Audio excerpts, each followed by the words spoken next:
Welcome to our daily devotional series, The Daily Herald. I pray that these messages will come to you as an encouragement and a reminder to be heralds of the Lord daily. God bless you. Center of all goodness, January 26. You are good and do good. Teach me your statutes. Psalms 119:68. In the humanity of Christ, there are golden threads that bind the believing, trusting poor person to his own soul of infinite love. He is the great physician.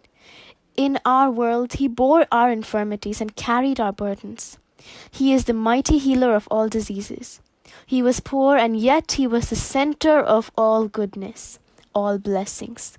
He is a reservoir of power to all to consecrate their powers to the work of becoming sons of God. Christ has ever been the poor person's friend. He chose poverty and honored it by making it his lot. He has stripped from it forever the reproach of scorn by blessing the poor, the inheritors of God's kingdom. Such was his work. By consecrating himself to a life of poverty, he redeemed poverty from its humiliation. He took his position with the poor that he might lift from poverty the stigma that the world had attached to it. He knew the danger of the love of riches. He knew that this love is ruinous to many souls. It places those who are rich where they indulge every wish for grandeur. It teaches them to look down on those who are suffering the pressure of poverty. It develops the weakness of human minds and shows that notwithstanding the abundance of wealth, the rich are not rich towards God. The character of many have been molded by false estimate placed on worldly rich people.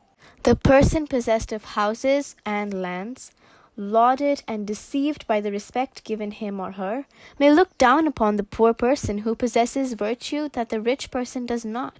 When weighed in the golden scale of the sanctuary, the selfish, covetous rich person will be found wanting, while the poor person who has depended in faith upon God alone for his virtue and goodness will be pronounced heir to eternal riches in the kingdom of God. Further reflection. Why did Jesus choose to become poor? To make his lot with the powerless and the marginalized. How do I emulate Jesus' love for the suffering and the oppressed?